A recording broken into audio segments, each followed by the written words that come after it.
அன்புள்ள மிகவும் பிரியமான நண்பர்கள் அனைவருக்கும் வணக்கம். இந்த வீடியோவில் ரொம்ப ரொம்ப ஒரு முக்கியமான விஷயத்தை பற்றி பேசுகிறத நினைக்கும்போது எனக்கு ரொம்ப ரொம்ப மகிழ்ச்சியாக இருக்குது. மிகவும் பிரியமான நண்பர்களே, இரவு உணவு நல்லதா அப்படின்னு கேட்டிருக்காங்க. அதை பற்றி தெளிவாக எங்களுக்கு சொல்லுங்கள் அப்படின்னு கேட்டிருக்காங்க. இரவு உணவுன்னு சொன்னாவே இப்போ இந்த நம்முடைய உடல் அமைப்பு பகல் முழுவதும் நம்ம வேலை செய்கிறோம். இரவு வந்துட்டால் ஒரு 7 மணி, மாலை 6 மணி 7 மணி ஆயிட்டாவே உடம்பு நமக்கு ரெஸ்ட்டுக்கு போகுது. இரவுனாவே ரெஸ்ட்டு தானே, அதுக்கு போகுது. நம்முடைய உடம்பு முழுவதுமே முழு ஓய்வு ரெஸ்ட்டு எடுத்தால் தான் நம்ம மறுநாள் அந்த எனர்ஜி, நமக்கு ஒரு எனர்ஜி கிடைக்குது.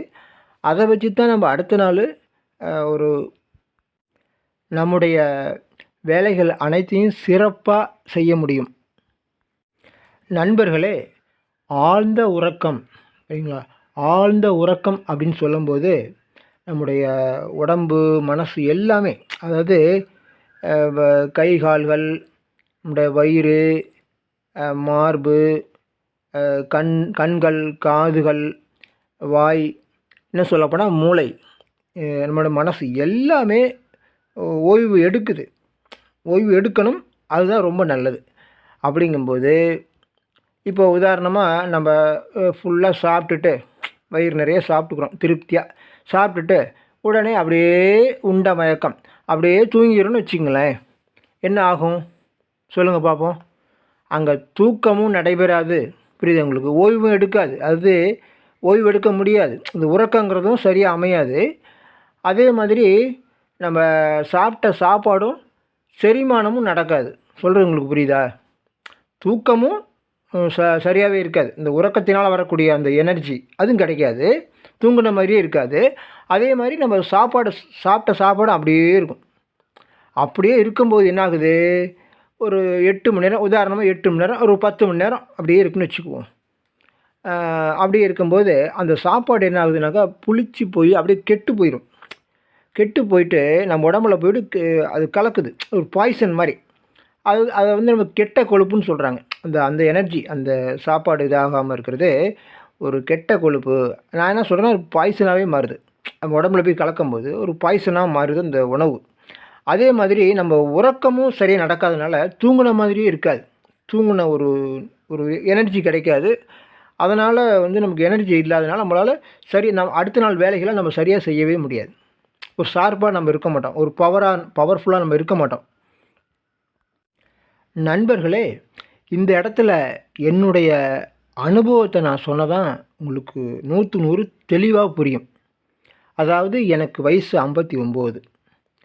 இப்போது ஒரு காலகட்டம் 2001, அப்போது 24 வருஷம் பின்னாடி போகலாம். அப்போது 2001ல் எனக்கு ரொம்ப ரொம்ப அது 100க்கு 100 ஒரு நெருக்கடியான சூழ்நிலை. அப்படிங்கும்போது நான் யோசிக்கிறேன், நம்ம தியானம் பண்ணணும், தியானம் பண்ணணும், தொடர்ந்து பண்ணணும். காலை, மதியம், இரவு, இப்படி நம்ம தொடர்ந்து இந்த மெடிடேஷன் தியானம் பண்ணணும் அப்படின்னு ஒரு முடிவு எடுத்தேன். அப்படிங்கும்போது நான் தொடர்ந்து தியானம் பண்ண ஆரம்பிக்கிறேன். காலை பார்த்திங்கன்னா, காலை அதிகாலை 4:30 to 5:30 அந்த சமயத்தில் 1 hour, 1 மணி நேரம், அந்த 1 மணி நேரத்துக்குள்ளே நான் தியானம் பண்ணி முடிச்சிடுவேன். அதே மாதிரி மதியம் கரெக்டாக நான் செலெக்ஷன் பண்ணேன், நானே ஒரு தேர்ந்தெடுத்தேன் ஒரு நேரத்தை. மதியம் 11:30 to 12 அந்த சமயத்தில் ஒரு 1/2 hour அதுக்காக ஒதுக்கி நான் மெடிடேஷன் பண்ணுவேன், தியானம். அதாவது வேறு என்ன தியானம்னா என்ன, வானமண்டலத்தில் இருக்கக்கூடிய சிவன், அவரை முக்கியமாக நினச்சிட்ருப்பேன். நான் ஒன்றும் வேண்டிக்க மாட்டேன், கேட்க மாட்டேன், அவரே வணங்கிட்டே இருப்பேன், நினச்சிட்டே இருப்பேன். அதுதான் அப்போ அதே மாதிரி மாலை நேரத்தில் ஈவினிங் 7 to 8 புரியுங்களா? அந்த ஒரு நேரத்தை செலெக்ஷன் பண்ணினேன். ஏன்னா நமக்கு அதுதான் டைம் கிடைக்கும். 7 to 8 நல்லாயிருக்கும். அப்போ இந்த 7 to 8க்குள்ளே நான் நல்லா 1 ஹவர் ஃபுல்லாக ஏன்னா எனக்கு மாலை தான் ஈவினிங்கே நல்லா மெடிடேஷன் அதிகமாக பண்ணுவேன். 7 to 8 அந்த சமயத்தில் மெடிடேஷன் பண்ணிடுவேன். இது மாதிரி பண்ணிக்கிட்டு இருக்கும்போது எனக்கு என்ன ஆச்சுன்னா, ஆட்டோமேட்டிக்காக என்ன ஆச்சு, அப்படி பண்ணும்போது எனக்கு எது உணவுங்கிறத உணவு அது வந்து காலை 8 மணிக்கெல்லாம் சாப்பிட்ருவேன். ஏன்னா அந்த மாதிரி வேறு வழி இல்லை, சாப்பிட்டு தான் ஆகணும். ஆட்டோமேட்டிக்காக வந்துட்டேன், யாரும் நமக்கு சொல்லிக் கொடுக்கல. அப்போ 8 மணிக்கெல்லாம் சாப்பிட்ருவேன். அதே மாதிரி 12 மணிக்கு யோகாவை முடிச்சிடுவேன். 12, 12:30க்குள்ளே முடிச்சிடுவேன். அப்போ 1 மணிக்கு மதியம் 1 மணிக்கெலாம் சாப்பிட்ருவேன். அப்புறம் பார்த்தீங்கன்னாக்கா மாலை நேரத்தில் ஒரு 6:30 மணிக்கெலாம் நான் சாப்பிடுவேன். 6:30 மணிக்கெலாம் கொஞ்சமாக அரை வயிறு, ரொம்ப கம்மியாக சாப்பிடுவேன். சாப்பிட்டுட்டு நான் வந்து யோகா பண்ணுவேன், தியானம் பண்ணுவேன். 7 to 8 அப்புறம் வந்து 9 மணிக்கெலாம் தூங்கிடுவேன். தியானம் பண்ணிவிட்டு 9 மணிக்கெலாம் நான் தூங்கிடுவேன். வேறு எதுவுமே சிந்திக்க மாட்டேன், எதுவும் நினைக்க மாட்டேன். என்னுடைய லட்சியம் என்னென்னா, நான் தொடர்ந்து மெடிடேஷன் பண்ணணும் அப்படிங்கிறது தான். ஏன்னா நம்ம அந்த மாதிரி ஒரு முடிவு எடுத்துட்டேன்னா இப்படியே ஒரு 90 நாள் பண்ணிக்கிட்டு இருக்கேன். எனக்கு எந்த ஒரு மாற்றமுமே தெரியல. சில பேர் சொல்கிறாங்க, நான் தியானம் பண்ணுறேன், எனக்கு எந்த ஒரு மாற்றமும் வரலங்கிறாங்க. அதே மாதிரி தான் அந்த மாதிரி ஒரு கடினமான சூழ்நிலையில் சிச்சுவேஷன் இருக்கும்போது 90 நாள் இதே மாதிரி ரொட்டீனாக கேப் இல்லாமல் காலை, மதியம், இரவு இதை பண்ணிக்கிட்டே இருக்கேன். 90 நாள் பண்ணுறேன். அப்போ 90 நாள் பண்ணிகிட்டு இருக்கும்போது அந்த 90ஆவது நாள் என்ன பண்ணுறேன், இதே மாதிரி காலை 8 மணிக்கு சாப்பிட்டேன், மதியம் 1 மணிக்கு சாப்பிட்டேன், மாலை 6 மணி 6:30 மணிக்கெலாம் 2 இளநீர் 2 வாழைப்பழம் இதுதான் சாப்பிட்டேன். அவ்வளோதான். அப்போனா யோசனை பண்ணிங்க, நல்லா கவனிச்சிங்க. 2 இளநீர் சாப்பிட்டேன். அது வந்து எப்படின்னா ஒரு 300 மில்லி இருக்கும். 300 600 மில்லி தண்ணி குடிச்சிட்டேன். இளநீர் குடிச்சிட்டேன், 2 வாழைப்பழம் இதை சாப்பிட்டுட்டு தூங்கிட்டேன். அதே மாதிரி மறுநாளும் அதே மாலை 6 மணிக்கு 2 இளநீர் 2 வாழைப்பழம் சாப்பிட்றேன். இப்படி 90ஆவது நாளில் வச்சுங்களேன் சமயத்தில். அப்போது என்ன ஆச்சுன்னா, ஒரு தூய்மையான உணவு, ரொம்ப ஈஸியாக செரிமானம் ஆகக்கூடிய உணவு சாப்பிட்ருக்கேன். ரொம்ப தூய்மையான உணவு வச்சுங்க. வேறு எதுவுமே நான் சாப்பிடல வச்சுங்களேன். அப்படிங்கும்போது நைட்டு கரெக்டாக 1:30 மணி, 2ஆவது நாள் வச்சுங்களேன், நைட்டு கரெக்டாக 1:30 மணிக்கு அப்படியே ஒரு குரல் கேட்குது. அப்போ தான் வரார். 90 நாளாக எந்த ஒரு மாற்றமும் இல்லை. இப்போ நிறைய பேர் கேட்குறாங்க, நான் மெடிடேஷன் பண்ணுறேன், எந்த மாற்றமும் இல்லை. நான் பாட்டுக்கு என்னுடைய கடமைகளை கரெக்டாக செஞ்சுக்கிட்டே இருக்கேன். ஆனால் நான் எதுவும் கேட்கல. சாமி எனக்கு இதை கூடாது, எதுவுமே நான் கேட்கல. சும்மா வணங்கிக்கிட்டு மெடிடேஷன் தியானம் பண்ணிக்கிட்டே இருக்கேன். அப்படிங்கும்போது 90 நாள் அந்த சமயத்தில் வந்து நைட்டு 1:30 மணிக்கு வந்து ஒரு வரம் கொடுத்துட்டார். அதுக்கு மேலே ஒன்றுமே இல்லை. அப்படி ஒரு வரத்தை கொடுத்துட்டு அவர் போயிட்டார். நான் முழிச்சு பார்த்துட்டேன். 1:30 மணிக்கு முழிச்சிட்டேன். என்ன அவர் தான் வந்து பேசிட்டு சொல்லிட்டு போகிறாரு, என்னவோ சொல்லிட்டு போகிறாரு அப்படின்னு நினச்சிட்டேன். எனக்கு வரன்னு கூட தெரியல, நான் எதுவும் கேட்கலையே. அவராக வந்துட்டு கொடுத்துட்டு போயிட்டார். அப்புறமா யோசனை பண்ணுறேன், என்ன சொன்னார் அப்படின்ட்டு. ஓஹோ, சொல்லிட்டு போயிருக்கிறாரு அப்படின்னு நினச்சிக்கிட்டேன். கடைசியில் பார்த்தா அது ஆக்ஷன் ஆகும்போது தான் தெரியுது அதனுடைய பவர் என்னான்ட்டு. இப்போ நீ என் மனைவின்னு சொல்லியிருக்காரு. அது ஒரே ஒரு அறிகுறி என்னன்னா, இப்போ 25 வருஷம் ஆகுது. நீ என் மனைவி அப்படின்னு சொல்லி வரம் கொடுத்துருக்காரு. அப்போ வந்து 25 வருஷம் ஆகுது. இந்த 25 வருஷத்தில் என்ன ஆச்சுன்னா, இது வரைக்கும் 65 பேர் என்கிட்ட வம்புக்கு வந்தவங்களெல்லாம் பட்டுன்னு முடிச்சிட்டாரு. 65 பேர்த்த காலி பண்ணிட்டார். அப்போ அதே மாதிரி இப்போ யூடியூப் சேனல் ஆரம்பிச்சிருக்கேன். இப்போ 2 வருஷம் 26 மாதம் ஆகுது. சூப்பராக, அருமையாக, 100க்கு 100 திருப்தியாக என்னை வழி நடத்தி கொண்டு வராரு. 100க்கு 100 சந்தோஷமாக திருப்தியாக இருக்கேன், பாதுகாப்பாக இருக்கேன், எனக்கு எந்த தொந்தரவும் இல்லை. அந்த மாதிரி கொண்டு வர்றாரு. அற்புதம், அதிசயமாக எல்லாம் மிராக்கிள்ஸாக இருக்குது. சரிங்களா? இப்போ நான் என் கதையை சொல்லியிருக்கேன். மிகவும் பிரியமான நண்பர்களே, இப்போ வந்து உங்களுக்கு அந்த வரத்தினுடைய மகிமை என்னன்னு உங்களுக்கு அது என்ன அர்த்தம்னு தெரிஞ்சிருக்கும், ஓரளவுக்கு தெரிஞ்சிருக்கும். இருந்தாலும் வேறு மாதிரி சொல்கிறேன்.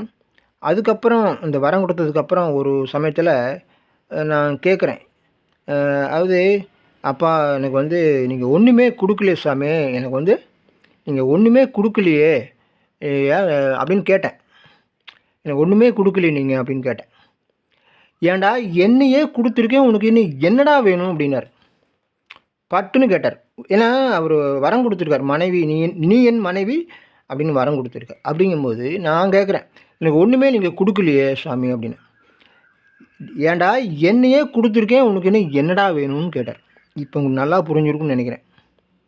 புரியுதா உங்களுக்கு? அவரையே எனக்கு கொடுத்துட்டார். அதான் வரோம். நீ என் மனைவினா அதுக்கு என்ன அர்த்தம்னா அவரையே கொடுத்துட்டார். அவர் நேசிக்கிறார், 100 என்னை நேசிக்கிறார், அந்த மாதிரி கொடுத்துட்டார். அப்படிங்கும்போது வரம் கொடுத்துட்டார். அப்படிங்கும்போது நான் கேட்குறேன், எனக்கு ஒன்றுமே கொடுக்கலேன்னு கேட்குறேன்.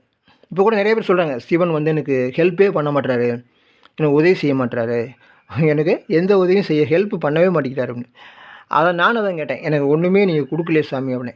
இல்லைடா என்னையே கொடுத்துருக்கேன், இன்னும் உனக்கு என்னடா வேணும் அப்படின்னாரு. நான் ஒன்றுமே பேசலை. அதுக்கு மேலே பேசுகிறது இருக்கா? நான் ஒன்றுமே பேசலை, என்னத்த பேசுகிறது அப்படின்ட்டு அதுக்கப்புறம் விட்டுட்டேன். உங்களுக்கு நல்லாவே புரிஞ்சிருக்குன்னு நினைக்கிறேன் இப்போ என்னான்ட்டு. உங்களுக்கு புரியலன்னா நான் ஒன்றும் செய்ய முடியாது. இல்லைன்னா நான் ஒன்று வேறு மாதிரி சொல்கிறேங்க இல்லைங்களேன், வேறு மாதிரி சொல்கிறேன், அப்போ தான் உங்களுக்கு புரியும். புரியாதவங்களுக்கு சொல்கிறேன் திருப்பி. இப்போது நான் இந்த சேனலை நினச்சி, இந்த சிவனை நினச்சி வேண்டிக்குங்க. அப்படி வேண்டிக்கிட்டு உங்களுடைய காரியங்கள் நடந்துச்சுன்னா காணிக்கை செலுத்துங்க. உங்களால் முடிஞ்ச வேண்டிக்கிட்ட இப்போ எவ்வளோ வேண்டிக்கிறீங்களோ அந்த காணிக்கை செலுத்துங்க. உங்கள் காரியத்தை நினச்சி வேண்டிக்கங்க. அது மாதிரி ஒரு 4-5 பேர் லேண்டு விற்கணும்னு சொல்லி வேண்டியிருப்பாங்கட்டுக்கு. அவங்களாம் விற்றதுக்கு அப்புறம் ஒரு 500 போட்டிருக்காங்க. புரியுது உங்களுக்கு? அவங்களுக்கு 10 லட்சத்துக்கு விற்கலாம், 20 லட்சத்துக்கு விற்கலாம், அது வேறு லேண்டு பிளாட்டு. ஆனால் அவங்க போட்டிருக்கிறது 500 ரூபா தான். 500 போட்டிருக்காங்க 4-5 பேர். இது மாதிரி நிறைய பேர் வேண்டிக்கிட்டு நிறைய பேர் காணிக்கை செலுத்தியிருக்காங்க. அதே மாதிரி ஒருத்தர் என்ன பண்ணார், வர வேண்டிய பணம் எனக்கு 1 கோடி ரூபா இருக்குது. என்னது 1 கோடி ரூபா வர வேண்டி இருக்குது எனக்கு. கொரோனா சமயத்தில் எனக்கு லாக் ஆகிடுச்சி. அதனால் அந்த 1 கோடி ரூபா எனக்கு வந்துச்சுன்னா நான் உங்களுக்கு 1% தந்துடுறேன். அது 10ல் ஒரு பாகம், 10ல் ஒரு பாகம் நான் கொடுக்குறேன்னு சொல்லி சொன்னார். சரிங்க, சரி வேண்டிக்கிங்க, நாங்களும் உங்களுக்காக சப்போர்ட் பண்ணுறோம், ப்ரேயர் பண்ணுறோன்னு சொன்னேன். அதே மாதிரி ஒரு 2 மாதம் ஆச்சு, கிட்டத்தட்ட ஒரு 2 மாதம் ஆச்சு. அவருக்கு பணம் வந்திருக்கு, ஆனால் எவ்வளோன்னு சொல்லலை. சொல்லாமல் நண்பர்களே 4 வருஷமாக வராது இருந்த பணம் வந்திருக்கு. அதை வந்து எவ்வளோன்னு என்கிட்ட சொல்லலை, நானும் கேட்கல. பணம் கொஞ்சம் வந்திருக்குன்னு சொன்னார். ஒரு 3000 3000 போட்டு விட்டுட்டார். 3000 போட்டார். நானும் வந்து அதை பற்றி சரி ஓகேன்னு விட்டுட்டேன். நான் எவ்வளோ என்னன்னு கேட்கவே இல்லை. ஆனால் அதுக்கப்புறம் பேசிக்கிட்டு இருந்தார். ஒரு மாதம் கழித்து அவரே உளறிட்டார். அவரே சொன்னார் 10 லட்ச ரூபா வந்திருக்கு, 10 லட்ச ரூபா வந்ததுன்னு அவராக தான் சொன்னார். நான் ஒன்றும் கேட்கல, அவராகவே உளறிட்டார். அப்போ தான் யோசனை பண்ணேன், 10 லட்ச ரூபா வந்தால் 1 லட்சம் போடணுமே, இவர் வெறும் 3000 தானே போட்டிருக்காரு அப்படின்னு நினச்சேன். ஏன் இப்படி பண்ணுனீங்கன்னு கேட்டேன். அந்த ஒரு மாதம் ஆகிடுச்சு. அப்போ என்னான்னு கேட்டேன், நல்லா செலவு பண்ணிட்டேன், 10 லட்ச ரூபாயும் எல்லாம் அப்படி இப்படியும் செலவு பண்ணிட்டேன். செலவு இருந்தது, எனக்கு தேவை இருந்தது, நான் செலவு பண்ணிட்டேன் அப்படின்னாரு. அப்புறம் என்ன ஆச்சு, அவர் ஒன்றும் கொடுக்குற மாதிரி தெரியல. மேற்கொண்டு வந்தாலும் கூட அவர் கொடுக்குற மாதிரியே ஒன்றும் தெரியல. அது வருமானம் தெரியல, மேற்கொண்டு பணம் வந்து வருமாங்கிறதும் தெரியல. அதோட முடிஞ்சு போச்சு, அப்படியே ஓடி போயிட்டார். நண்பர்களே, இதை வந்து நான் ஏன் சொல்கிறேன்னா, இப்போ நிறைய பேர் காணிக்கை கொடுக்குறாங்க. 100 ரூபா கொடுக்குறாங்க, 500 ரூபா கொடுக்குறாங்க, 1000 ருபீஸ் 1000 ரூபாயும் கொடுக்குறாங்க. ஆனால் அவங்களா விருப்பப்பட்டு தான் கொடுக்குறாங்க. நான் வந்து யாரையும் போய் கேட்கல, கொடுங்கன்னு சொல்லலை. அவங்களாவே விருப்பப்பட்டு அவங்களுக்கு தெளிவடைகிறாங்க, அவங்க காரியங்கள் நடக்குது, இப்படி நிறைய விஷயங்கள் இருக்குது. அப்படிங்கும்போது அவங்களாவே ரொம்ப விருப்பத்தோடு தான் கொடுக்குறாங்க. ஆனால் ஒரு சிலர் நண்பர்கள் என்ன நினச்சிக்கிறாங்கன்னா, ஏதோ ஒரு மனுஷனுக்கு கொடுக்குறோம், அது எனக்கு கொடுக்குறோம், ஒரு மனுஷனுக்கு கொடுக்குறோன்னு நினச்சிக்கிறாங்க. அப்படி இல்லை. நீங்கள் கொடுக்குற காசு 100க்கு 100 சிவனுக்கு தான் போகுது. சிவன் எனக்கு கொடுக்குறார், ஏன்னா எனக்கு வரம் கொடுத்துருக்காரு இல்லையா, 100க்கு 100 அதுதான் உண்மை. அப்போ அந்த மனைவி அப்படின்னு சொல்லி வரம் கொடுத்துருக்கிறதுனால அந்த பணம் எனக்கு கொடுக்குறார். நான் என்ன நினைக்கிறேன்னா, சிவன் தான் எனக்கு கொடுக்குறாருன்னு நான் நினச்சிக்கிறேன். யாரோ ஒருத்தர் கொடுக்குறாங்கன்னு நான் நினைக்கல, சிவன் தான் எனக்கு கொடுக்குறாருன்னு நினச்சிக்கிறேன். அதே மாதிரி யார் காணிக்கை கொடுத்தாலும் அது சிவனுக்கு தான் கொடுக்குறீங்க, அந்த பலன் உங்களுக்கு கிடைக்கும். என்னன்னா, சுருக்கமாக சொல்லணும்னா, பர்மனண்ட்டான ஒரு செல்வ செழிப்பு அது கிடைக்கும். இன்னும் நிறைய ஆசீர்வாதங்களும் கிடைக்கும். புரியுதா உங்களுக்கு? பர்மனண்ட்டான எத்தனை பிறவி எடுத்தாலும் சரி, எப்போவுமே பர்மனண்ட்டாக உங்களுக்கு செல்வ செழிப்பு கிடைக்கும். அதே மாதிரி மற்ற நல்ல நிறைய ஆசீர்வாதங்களும் கிடைக்கும். அதாவது அது முழுமையாக நீங்கள் செய்யணும். அதாவது எந்த வித எதிர்பார்ப்பும் இல்லாமல் சந்தோஷமாக நீங்கள் செய்யணும். சிவனுக்கு கொடுக்குறோன்னு நினச்சி சந்தோஷமாக நீங்கள் கொடுத்தீங்க. அது ரூ. 100 கூட இருக்கலாம், ரூ. 100 இருக்கலாம், 200 இருக்கலாம். ஆனால் சந்தோஷமாக நீங்கள் கொடுக்கும்போது அது வந்து உங்களுக்கு எல்லா விதமான ஆசீர்வாதமும் செய்யும். அதே மாதிரி பர்மனெண்ட்னா எப்போவுமே எத்தனை பிறவி எடுத்தாலும் சரி, அடுத்த பிறவி அப்படிங்கும்போது எப்போவுமே உங்களுக்கு பர்மனெண்ட்டான ஒரு செல்வ செழிப்பை கொடுக்கும். அதுதான் உண்மை. அது எனக்கு தெளிவாக என்னால் ஃபீல் பண்ண முடியுது. அதனால் நண்பர்கள் யாருமே வந்து அவங்களுக்கு விருப்பம் இருந்தால் மட்டும் கொடுங்க, சந்தோஷமாக கொடுங்க, அவ்வளோதான். நண்பர்களே, மிகவும் பிரியமான நண்பர்களே, அடுத்தடுத்த வீடியோக்களில் ரொம்ப ரொம்ப முக்கியமான விஷயங்கள், இந்த உணவு, உறக்கம், இன்னும் நிறைய முக்கியமான விஷயங்களை பேசுவோம். அதுக்கு முன்னாடி நண்பர்களே, நம்ம ஃபஸ்ட்டு கமெண்ட்டில் ஒரு முக்கியமான வீடியோ இருக்குது. ஃபஸ்ட்டு கமெண்ட் அதை வந்து கிளிக் பண்ணி பாருங்கள். அதே மாதிரி நண்பர்களே, இந்த வீடியோவுக்கு ஒரே ஒரு லைக், மறக்காமல் ஒரே ஒரு லைக் மட்டும் போட்டு விட்ருங்க. நண்பர்களே, இரவு உணவு மாலை 7 மணிக்கு சாப்பிடுங்க. அதாவது அரை வயிறு கொஞ்சமாக கச்சிதமாக சாப்பிட்டுங்க, லிமிட்டாக சாப்பிட்டுக்குங்க. அதே மாதிரி 7 மணிக்கு சாப்பிட்டுட்டு 9 மணி 9:30 மணிக்கு தூங்கிடுங்க. அதுதான் ரொம்ப ரொம்ப நல்லது. ஆனால் இதை மக்கள் நிறைய பேர் ஃபாலோ பண்ணுறதுக்கு ரொம்ப கடினமாக இருக்கும். நானும் ரொம்ப முயற்சி பண்ணி தான் நான் அதை வந்து ரொம்ப கடினமாக இருந்தது. நான் விடாமுயற்சியால் நான் கடினமாக போராடி முயற்சி பண்ணி அதை மெயின்டைன் பண்ணேன். அப்படிங்கும்போது நீங்களும் அதை ஃபாலோ பண்ணும்போது கொஞ்சம் சிரமமாக இருக்கும். அதுக்கு அட்வான்ஸாக நல்லா யோசனை பண்ணிக்கோங்க. ஒரு வேளை உங்களுக்கு சாப்பிட முடியாமல் வெளியூர் போகிறீங்க அப்படின்னா கூட எங்கே இருந்தாலும் இந்த 7 மணிக்கு ஏதாவது சாப்பிட்றணும் அப்படிங்கிறத அட்வான்ஸாக மதியமே அந்த முன்கூட்டியே ரெடியாக வச்சுக்கோங்க. கையில் சாப்பிட்டுங்க, தண்ணி குடிங்க. அதே மாதிரி நண்பர்களே, இன்றைக்கி வந்து வெளியில் வந்து உணவுலாம் ரொம்ப ஒரு சரியில்லை. இப்போ ஒரு மேரேஜ் ஃபங்க்ஷன் போகிறீங்க, அல்லது வேறு ஏதோ ஒரு ஃபங்க்ஷன் போகிறீங்க, அல்லது வந்து ஒரு ஹோட்டலுக்கு போகிறீங்க, அங்கேயும் உணவு சரி கிடையாது. சுத்தம் 100க்கு 100 ரொம்ப ஒர்ஸ்ட்டாக இருக்குது. அதே மாதிரி பக்கத்து வீட்டில் கொடுக்குறாங்க, அல்லது யாரோ தெரிஞ்சவங்க ஒரு சாப்பாடு கொடுக்குறாங்க, அல்லது ஒரு கோயில், ஒரு டெம்பிள், ஒரு கோயிலில் சாப்பாடு கொடுக்குறாங்க, அல்லது வந்து பக்கத்து தெரிஞ்சவங்க ஏதோ சாப்பாடு கொண்டு வந்து கொடுத்தாங்க அப்படின்லாம் தயவுசெய்து சாப்பிடாதீங்க. அந்த உணவை நீங்கள் சாப்பிடவே கூடாது, வேண்டாம். அது மாதிரி எதையுமே சாப்பிடாதீங்க. நீங்களே ரெடி பண்ணி வச்சுக்கோங்க. அதை மட்டும் சாப்பிடுங்க. வேறு எந்த சாப்பாடும் சாப்பிடாதீங்க. கண்டிப்பாக நம்முடைய ஆன்மீக முன்னேற்றத்துக்கு, உடம்பு ஆரோக்கியத்துக்கு, மனசு ஆரோக்கியம், மன சந்தோஷம், இதுக்கெல்லாம் வந்து ரொம்ப ரொம்ப ரொம்ப இடைஞ்சல். அது மட்டும் இல்லை நண்பர்களே, மளிகை கடையில் வந்து சேல்ஸ் பண்ணுற எண்ணெய் முதற்கொண்டு அத்தனை பொருளுமே, சாம்பார் தூள், மற்ற ரவை, எல்லா பொருளுமே பாய்சனாகவும் கலப்படமாகவும் இருக்குது. எண்ணெய் முதற்கொண்டு எல்லா உணவுப் பொருளுமே கலப்படமாகிடுச்சு. இதை வந்து கவர்மெண்ட்டுக்கு அதிகாரிகளை போட்டிருக்காங்க. அந்த அதிகாரிகள் வந்து லஞ்சம் வாங்கிட்டு எதையுமே கண்டுக்கிறதே கிடையாது. அதனால் யாரை குற்றம் சொல்ல முடியும்? ஒன்றுமே செய்ய முடியாது நண்பர்களே. அதனால் வந்து நீங்கள் தான் ரொம்ப ரொம்ப கவனமாக இருக்கணும். ஒரு மளிகை பொருள் வாங்கினாலும் சரி, சாம்பார் தூளாக இருக்கலாம், எண்ணெயாக இருக்கலாம், அதுலேயும் ரொம்ப எச்சரிக்கையாக இருங்க. அது சரியானதான்னு பார்த்துங்க. ஏன்னா உங்களுக்கு அதை உணர முடியாது. நான் அதை வந்து ஃபீல் பண்ணுறேன். 100 தெளிவாக ஃபீல் பண்ண முடியுது என்னால். நீங்கள் வந்து ஒவ்வொரு பொருளும் எப்படி சரியாக இருக்கான்னு உங்களால் கண்டுபிடிக்கிறது, அதே ஆராய்ச்சி பண்ணால் தான் கண்டுபிடிக்க முடியும். மிகவும் பிரியமான நண்பர்களே, அடுத்து வரக்கூடிய ஒரு காணொளி ரொம்ப ரொம்ப முக்கியமான ஒரு காணொளி. அதில் வந்து எப்படி நம்முடைய நண்பர் ஒருத்தருக்கு நடந்த 100க்கு 100 ஒரு பயங்கரமான ஒரு அற்புதம், 100க்கு 100 அற்புதம், அதை பற்றி தான் அவங்களே சொல்லியிருக்காங்க. நடந்த உண்மையை அப்படியே அவங்க சொல்லியிருக்காங்க. அந்த வீடியோ தான் அடுத்த வீடியோ வரப்போகுது. எனக்கே அது ஒரு மிகப்பெரிய ஒரு மிராக்கிள்ஸ், அதுக்கு மேலே மிராக்கிள்ஸ் கிடையாது. அந்த மாதிரி ஒரு வீடியோ, அடுத்த வீடியோ இன்னும் ஒரு 7 நாளில், ஒரு வாரத்தில், அடுத்த வாரம் அடுத்த வீடியோ வரப்போகுது. அதனால் கண்டிப்பாக அடுத்த வீடியோ பாருங்கள். ரொம்ப ரொம்ப நன்றி. வாழ்க வளமுடன். வாழ்க வளமுடன்.